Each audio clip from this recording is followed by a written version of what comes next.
guys, Bushcraft back again with another video, and I figured I would take you guys along with me for a little drive to see the old town here and show you some of the improvements that they have made. Little backstory with this: they got like some grant to dress up the entrance to this town, because we're kind of surrounded by rivers by two ends, or two sides, I guess you would say. And one of them, it's probably about 10 years ago that they made a bridge to get in through a back way to get here, and it relieved a lot of traffic, and we're gonna go that way right now. And they had just done work on it out there, and if you guys can see, right up this way is the new sheriff's office, or sheriff building, or whatever you want to call it. That they just moved into this year. But this down here, they got some kind of grant. I'm not sure how much it was. I think somebody said it was $10 million to do some work over here, which they had already done work on it 3 to 4 times already, and they just got another grant to work on it. And to get the bigger grant, they had to use this grant. I know it sounds weird, but that's how this stuff works, I suppose. Anyway, you're gonna see this. It's a roundabout, as they call it. As you can see, there's still a lot of stuff going on. This is their little roundabout. I don't know how much of it you guys can see. You'll probably see a little bit more when we get back. But again, they had just put in a pavilion and everything over there, and they just tore it down again because they wanted to use this grant money so they could get the bigger grant to do 2 other pavilions and a boat ramp at this location. It's amazing how, you know, officials can find ways of getting money from stuff. You know what I mean? It's just amazing. And we're gonna go this way. Go through Roscoe area, I suppose. Like, we're hitting the lights just perfect today, aren't we?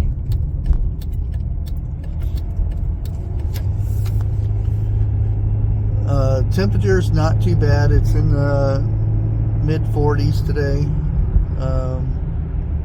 so it's not too bad.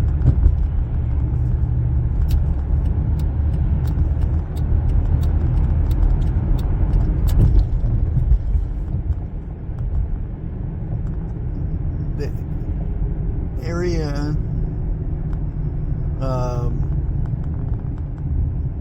another area that they worked on was this intersection up here with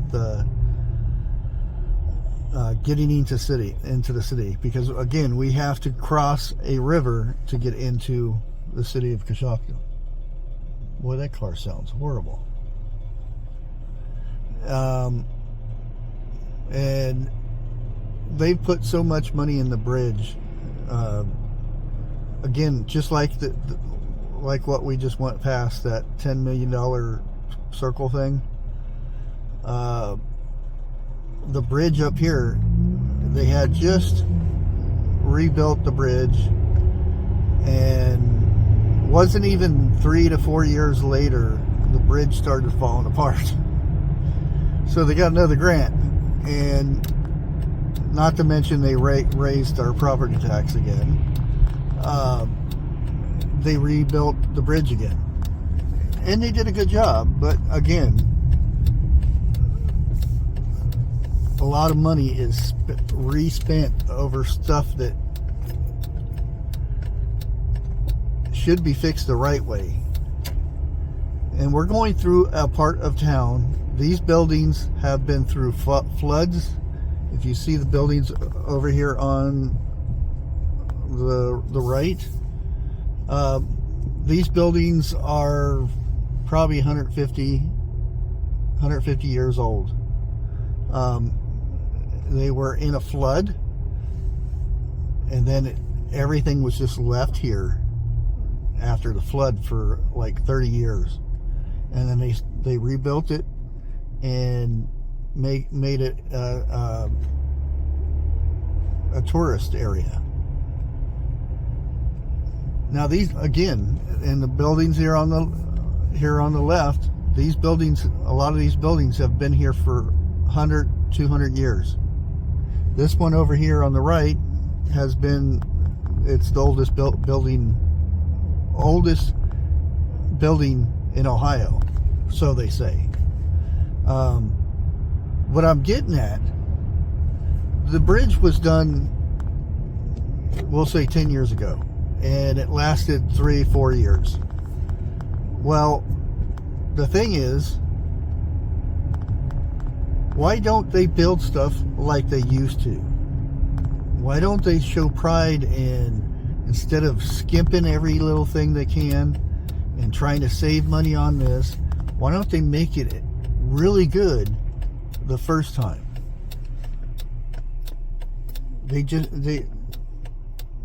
I mean, there's no money in it.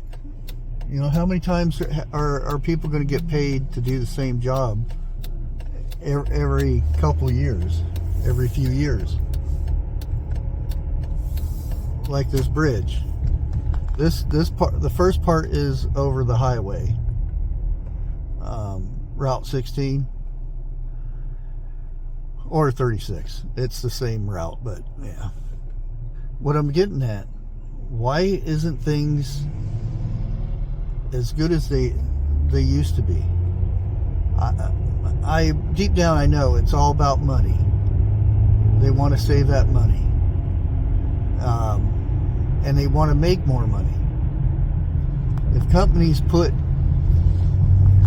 and do a very good job on something like this bridge. Now this bridge, it may last 20 years. Again, 20 years is not like, you know, some of the old stuff.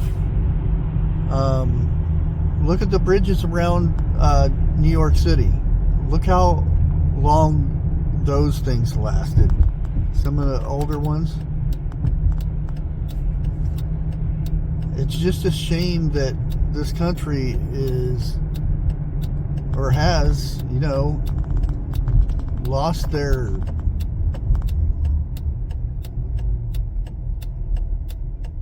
it's more about money than making things last. That's why we buy stuff in the United States, because it's built better. But unfortunately, it's getting to where that's just not, it's just not the thing anymore.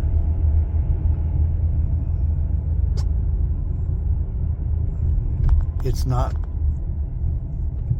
Even things that are made here in the United States are getting to the stage where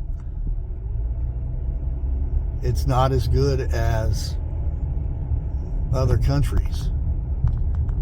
You know, if you wanted a good knife or a good watch or something, the Swiss made excellent stuff. You know, some of the best things. Germany, they made really good leather boots and things like, well, I think that was Italy. But you kind of get where I'm going. There were certain countries were known for making the best of the best, and the United States, you know, our steel was always the best steel. You would get steel from another country and it didn't hold up. Nothing is is what it used to be. And it's sad. And, you know, people growing up now, they don't know that. They only see, you know, oh, things last a year, 2 years, and then you throw it away and get another one. You know, look at washing machines. Some washing machines are anything past, I would say 2000 or before 2000 would last 20 years. I still have, now they don't sound very good. I still have a washing machine and a dryer that are over 25 years old, that I still use. And if the area was bigger, I would probably rip them apart and do service on them, but I just don't have the space.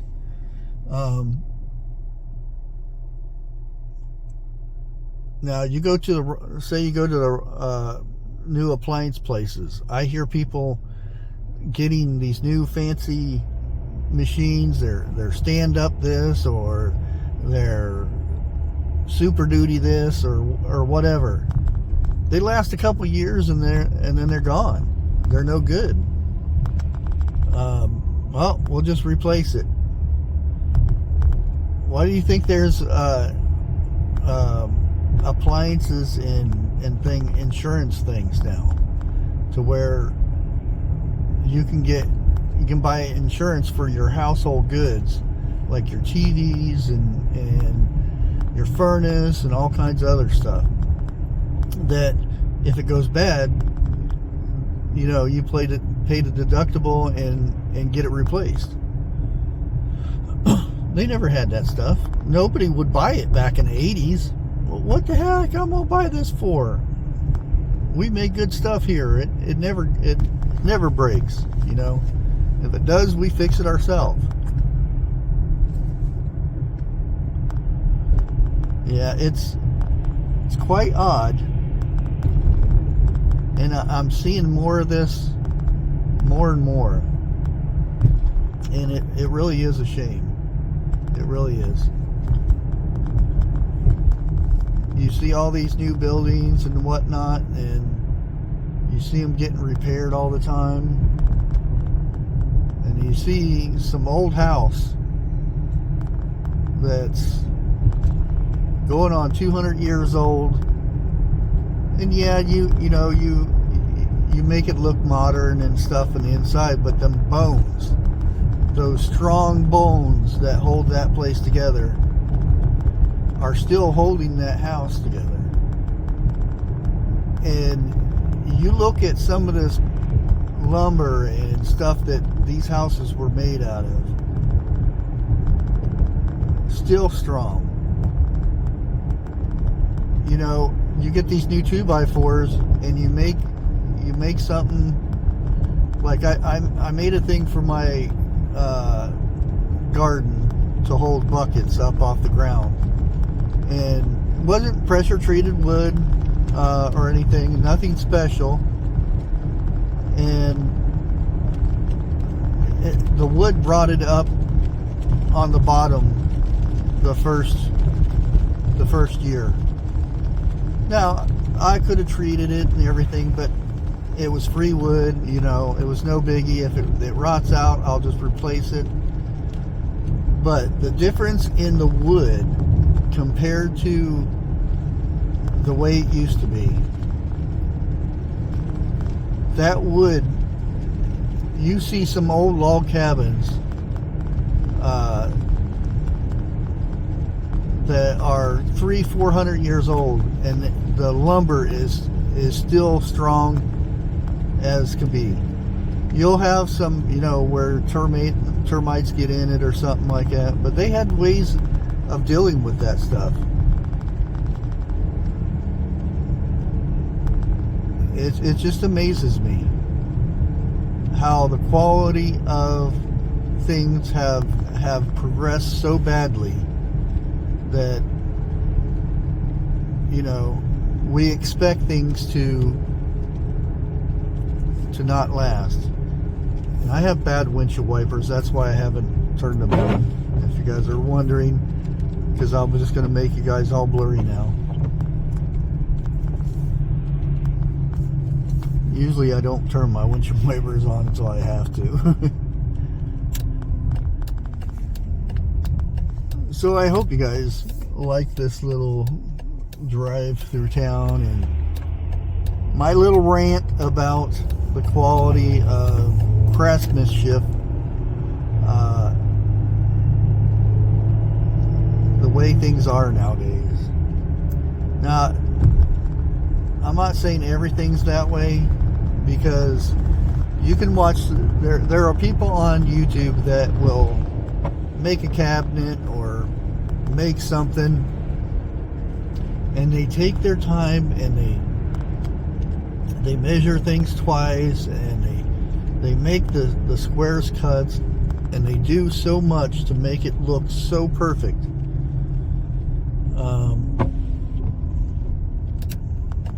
But you go to the store and you see a cabinet or something held together with some staples, hardly ever square cuts, even though half the time it's a machine that does all the stuff for it. It's just amazing how far we have fallen from the way we used to be, and how most of the time it's overlooked.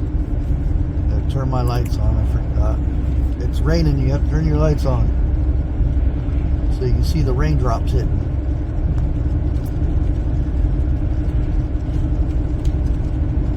It's just amazing. And not too many people talk about this, you know?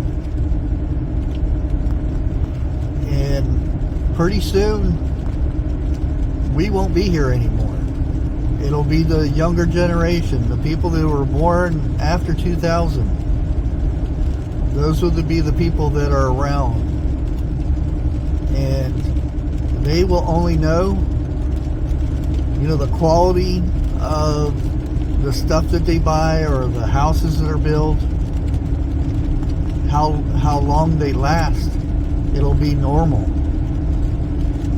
They won't see real craftsmanship of the way things were made.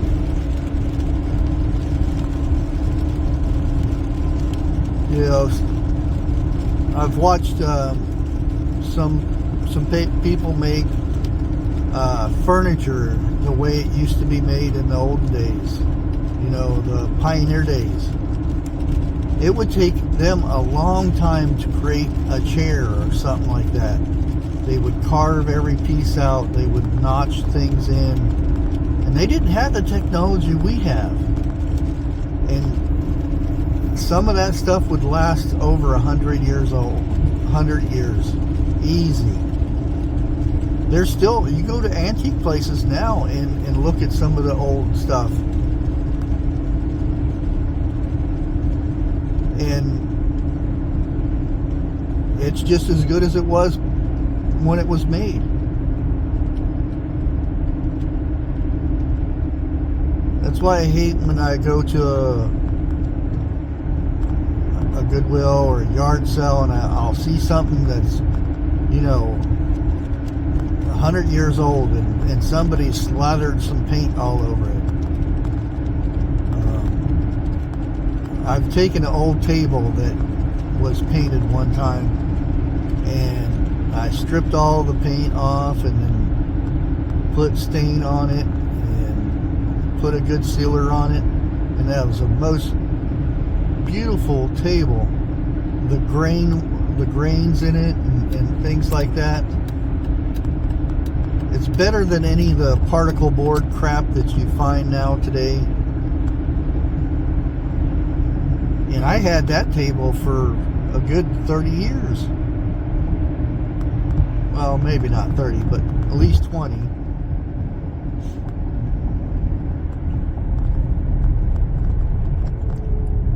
And again, we missed that stuff. Get over here. Anyways, guys, I think I'm going to go ahead and let you go. You probably heard enough of me whining here. But these are the things that I sit and think about. They keep me up at night sometimes. When I have to, you buy an air fryer, say, and you expect that thing to last at least a couple years. And you get 6 months out of it because when it heats up, the plastic moves in it and stuff, and it's not as good anymore. It's just a shame. Anyways, I'm going to bid you farewell. Hope everybody has a blessed week, and we'll catch you on the next one. God bless.